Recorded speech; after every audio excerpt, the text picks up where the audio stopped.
Bonjour à tous, c'est Alexandre de Gains et j'espère que vous allez bien. Ce sont vos crypto news du 12 mai. Le marché n'est pas très intéressant, assez sideways et assez plat.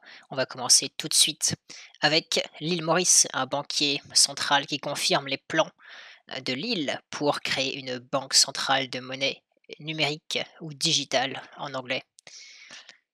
C'est une petite île qui compte 1,2 million d'habitants seulement, mais c'est intéressant. Ils sont donc dans les phases finales où ils pensent tous à ces banques centrales de monnaie numérique. Évidemment, la Chine en premier plan, mais ces petits pays peuvent servir de vivier de test pour les autres pays plus gros, dans lesquels ça peut avoir plus de conséquences. Évidemment, chaque pays se regarde un peu en chien de faïence, mais bon, c'est comme ça, c'est le jeu. Et à noter également que les îles Marshall, qui elles sont bien plus petites et comptent moins de 60 000 habitants, sont aussi en train d'étudier leur fameuse CBDC. D'autres news, cette fois-ci en Croatie, le régulateur financier croate qui approuve le premier fonds en Bitcoin là-bas. Un fonds de 1 million de HRK, la monnaie locale, qui vaut environ 150 000 dollars, donc ce n'est pas beaucoup, mais c'est bien qu'il y ait un fonds régulé là-bas. À noter, c'est que les frais seront très faibles. En général, les fonds fonctionnent au minimum avec un modèle 2-20, c'est-à-dire qu'ils prennent 2% des fonds, peu importe leur performance. C'est une commission, une management fee, et ils prennent 20% sur la performance ensuite. Et eux vont prendre des frais de gestion de 2,5% et ne prendront pas de frais de performance. JP Morgan maintenant, JP Morgan ce sont des petits rigolos à de nombreux égards, mais ils sont évidemment très sérieux dans la réalité. Vous allez comprendre juste après pourquoi je dis que ce sont des petits rigolos. Ils étendent un projet de blockchain avec 220 banques pour faciliter les paiements. Ce qui est un peu triste, évidemment, qu'ils veulent être des concurrents à des entreprises comme TransferWise et Ripple. C'est que pour les paiements, la technologie en fait utilisée par les banques date encore du milieu des années 80, voire du milieu des années 90. Et pour les paiements quand il y a des erreurs ou que c'est bloqué par des raisons de conformité, les problèmes peuvent prendre des semaines à être résolus parce que plusieurs banques sont parfois impliquées dans la chaîne de paiement et ça prend du temps. Et donc JP Morgan en fait veulent intégrer une fonctionnalité qui permettrait de vérifier en temps réel qu'une transaction est envoyée à un compte valide. Donc alors que actuellement, il peut y avoir une erreur quelconque qui fait que le rejet du paiement peut avoir lieu plusieurs jours après son envoi. Donc ce serait une bonne nouvelle qui ajouterait un peu de rapidité à tous ces transferts. Donc JP Morgan étend ses services bancaires aux échanges en crypto que sont Coinbase et Gemini. JP Morgan, évidemment, dans le passé, ont été très négatifs sur les crypto-monnaies. Et leur CEO, Jamie Dimon, a dit à plusieurs reprises publiquement que le Bitcoin, c'était nul, qu'il renverrait n'importe lequel de ses traders qui le surprenaient à acheter du Bitcoin, tout en derrière, de manière cachée, achetant du Bitcoin. Évidemment, moins cher, vu que ces déclarations publiques euh, ont fait chuter le cours juste avant. Et donc, en plus de spéculer sur le prix du bitcoin, comme ça, ils, lancent de nombreuses initiatives sur la blockchain. Ils ont lancé leur, coin JPM, qui était une monnaie numérique destinée à accélérer les paiements. Ils ont une blockchain qui s'appelle Quorum, et donc là, maintenant, ils vont collaborer avec des échanges en crypto.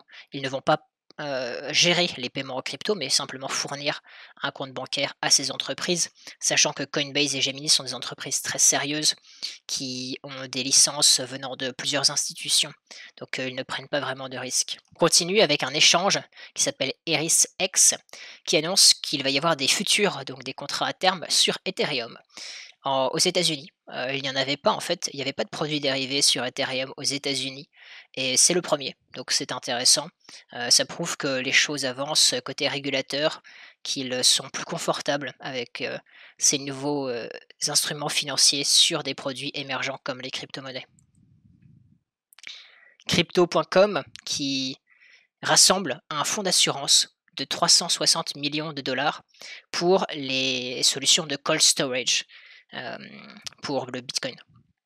Ils vont rassembler ces 360 millions avec 150 millions qui vont venir de Ledger.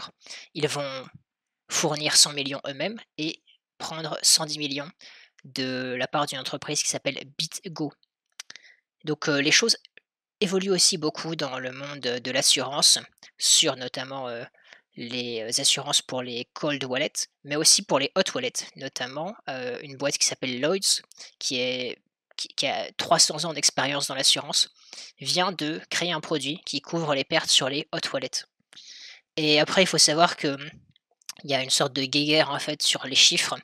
Les échanges cherchent à prouver, attirer des clients en leur disant qu'ils vont être, les mieux couverts et voilà donc d'autres échanges comme, Bittrex, dit aussi qu'ils ont 300 millions de dollars de couverture.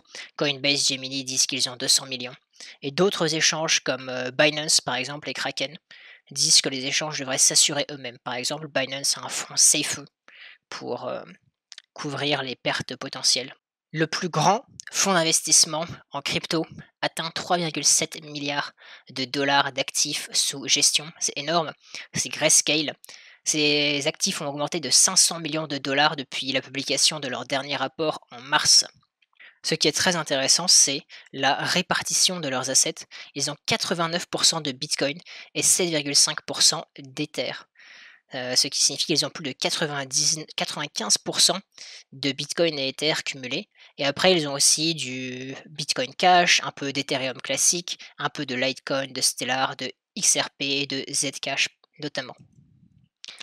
Les stablecoins continuent à augmenter, il y a maintenant plus de 10 milliards de stablecoins en crypto. Ce chiffre a augmenté de 70 dans les 2 derniers mois parce que les traders préfèrent, utiliser les stablecoins. Le cours du bitcoin peut toujours changer quand vous tradez alors que le stablecoin vaut toujours 1 dollar. Vous savez au moins ce que vous aurez. À noter tout de même, c'est que les stablecoins sont très centralisés en crypto parce que Tether, représente plus de 90 enfin près de 90 de l'offre totale des stablecoins. Et on va terminer par un article que je ne vais pas beaucoup commenter, mais que je vais principalement vous lire, il est assez bien écrit. C'est un article qui explique pourquoi le projet de blockchain de Telegram, s'arrête après 2,5 années d'efforts, de développement. Voilà, ils voulaient créer une blockchain qui s'appelait Ton et une crypto-monnaie qu'ils allaient appeler Gram. Évidemment, ils voulaient reprendre les principes de décentralisation de Bitcoin et Ethereum en ajoutant, la vitesse et le passage à l'échelle. Ils voulaient l'intégrer à Telegram pour potentiellement révolutionner la façon dont les gens stockent et transfèrent de l'argent et de l'information.